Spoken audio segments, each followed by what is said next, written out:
क्या आप भी अपना पॉडकास्ट बनाने की सोच रहे हैं तो एंकर ट्राई कीजिए। ये फ्री है। इसमें कई सारे ऐसे टूल्स हैं जो आपको अपने फ़ोन पर और कंप्यूटर पर रिकॉर्ड और एडिट करने की फैसिलिटी देते हैं। आप अपने पॉडकास्ट को डिस्ट्रीब्यूट भी कर सकते हैं जिससे इसे स्पॉटिफाई और दूसरे प्लेटफॉर्म्स पर सुना जा सके। डाउनलोड कीजिए फ्री एंकर ऐप या विजिट कीजिए anchor.fm। बुक्स दैट स्पीक में आप सभी का स्वागत है। मारे वातर पानी निर्मल खल खल बहतो जाए रे। मारे वातर पानी निर्मल खल खल बहतो जाए।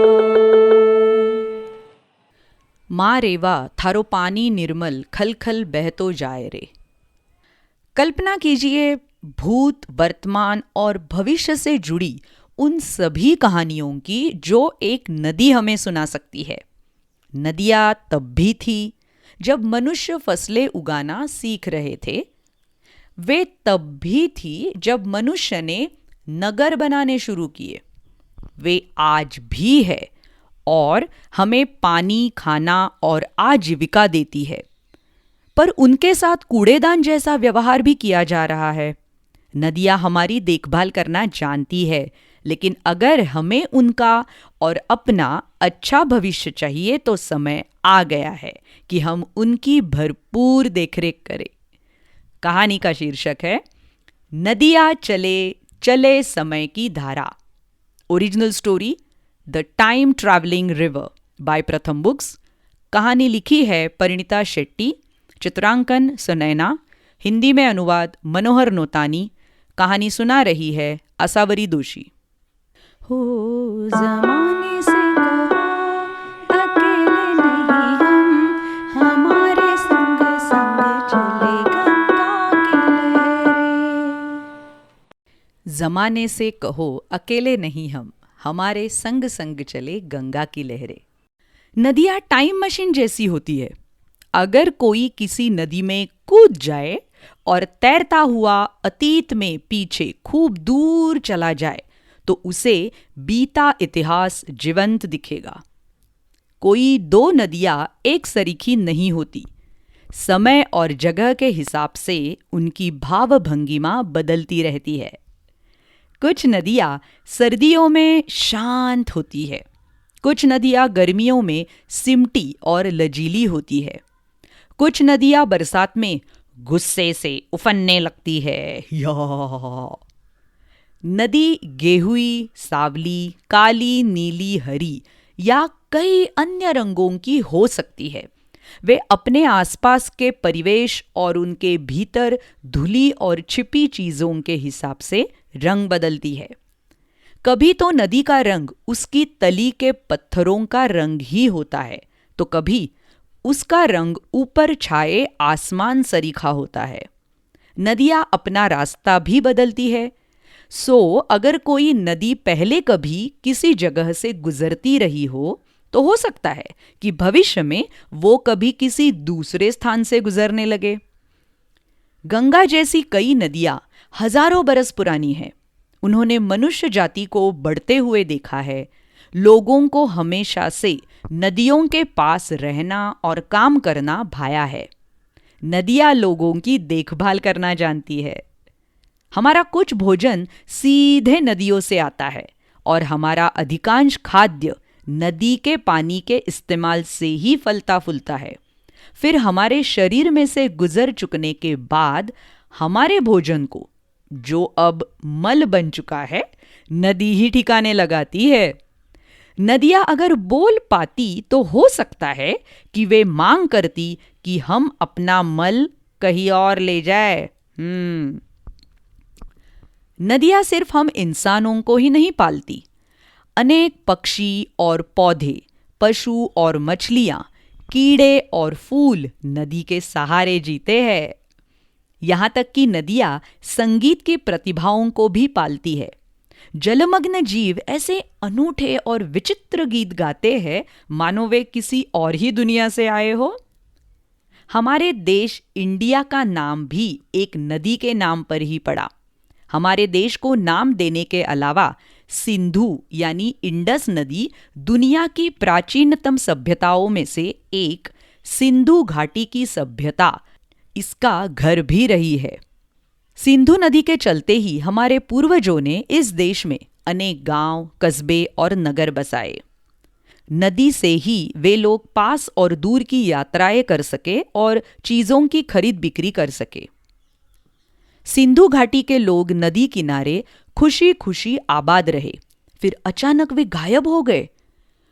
कोई 3000 साल पहले सिंधु घाटी की सभ्यता लुप्त हो गई। कुछ लोगों का मानना है कि वे कुछ ज्यादा ही लालची हो गए थे।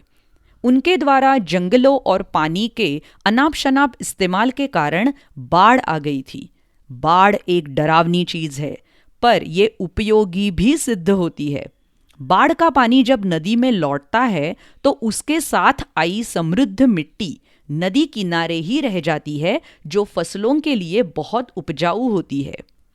लेकिन बाढ़ जीवन और इमारतें भी नष्ट कर सकती है। गुस्सैल नदियां लोगों को डराती है। पुराने लोगों का सोचना था कि गीतों, प्रार्थनाओं और उपहारों से नदियों को शांत भी किया जा सकता है, लेकिन यह तरीका अक्सर उतना कारगर साबित नहीं हुआ। नदी के समय चक्र में पीछे से चलकर हम अगर लौटकर वर्तमान में पहुंचे, बीते युग की कुछ एक चीजें जानी पहचानी लगेगी। आज भी नदियों का इस्तेमाल खाद्य उत्पादन और आने जाने के लिए होता है। लोग नदियों को जोड़ने के लिए नहरें बनाते हैं और फिर उन लोगों तक पानी ले जाते हैं जो नदी किनारे नहीं रहते। इस प्रकार नदियों पर सफर करना आसान हो जाता है। ऐसी मानवीय हरकतें नदियों को बर्बाद कर रही है। बांधों और नहरों के चलते नदियां उन पर आश्रित जीवों की ठीक से देखभाल नहीं कर पाती है। बहुत से लोग ये नहीं जानते कि नदियां काम कैसे करती है, वे जीवित कैसे रहती है और वे आखिरकार मरती कैसे और क्यों है। कुछ इलाकों में नदियां सूख कर रेगिस्तान सी बन गई है। कई जगहों पर हम लोग नदियों को कूड़ादान, गटर पाइप और प्लास्टिक डालने वाली पेटी की तरह इस्तेमाल करते हैं। ऐसे में एक नदी की टाइम मशीन अगर हम लोगों को भविष्य की सैर पर ले जाए तो हमें वहां क्या दिखेगा? सूखी निर्जल नदियां जो बस पुराने किस्से कहानियों में बहा करती थी। जो थोड़ी बहुत नदियां बची है, उन्हें लेकर आपस में लड़ते मरते देश दिखेंगे। वे भटक रही होंगी उजड़ी बंजर जमीनों पर। या फिर शायद वो ऐसी दुनिया हो जिसमें लोगों ने प्रकृति और एक दूसरे के साथ रहना सीख लिया हो। एक ऐसी दुनिया जहां लोग ताज़ा पानी जमा करके रखते हैं, जहां खराब पानी फिर से इस्तेमाल किया जाता है रिसाइकल करके, और दोनों तरह के पानी ढंग से, जिम्मेदारी से उपयोग में लाए जाते हैं। वहां मिलेगी एकदम साफ स्वच्छ नदियां जिन्हें लोग वैसे ही साफ स्वच्छ रखते हैं। दूसरा वाला भविष्य असंभव नहीं है। पहले भी हमारे कौशल और तकनीक के चलते मरी हुई नदियां वापस जिंदा हुई है। नदियों ने हजारों सालों से हमें पाला पोसा है। अब कुछ लोग नदियों की सेहत की चिंता करने लगे हैं। कुछ अदालतों ने तय किया है कि इंसानों की तरह नदियों के भी कानूनी हक है। सो अगर कोई इंसान किसी नदी को नुकसान पहुंचाता है तो यही माना जाएगा जैसे उसने किसी दूसरे इंसान का नुकसान किया है। तो सोचिए शिकायतों की उस लंबी सूची के बारे में जो एक नदी अदालत में पेश करेगी हम इंसानों के खिलाफ। Order order order. अपने लिए एक बेहतर भविष्य की मांग को लेकर बच्चे सड़क पर उतरने लगे हैं। सन 2015 में 11 साल की स्टेला बॉल्स ने अभियान छेड़ा कि स्थानीय सरकार प्रदूषित नदी को साफ करे और उन्हें नदी साफ करनी पड़ी। बड़े लोग भी अब बच्चों की सुनने लगे हैं। दुनिया भर के बच्चे बड़ों से बेहतर भविष्य के लिए स्वस्थ दुनिया हेतु पर्यावरण और नदी की रक्षा की मांग कर रहे हैं। वैसे भी हमारे पास यही तो इकलौती दुनिया है। नदियों को स्वच्छ रखने का काम कभी खत्म नहीं होता। आगे चलकर और भी इंसान होंगे, और भी खेत खलिहान होंगे, और ज़्यादा कल कारखाने होंगे। ये तो अच्छी बात है कि हरेक के लिए पर्याप्त पानी है।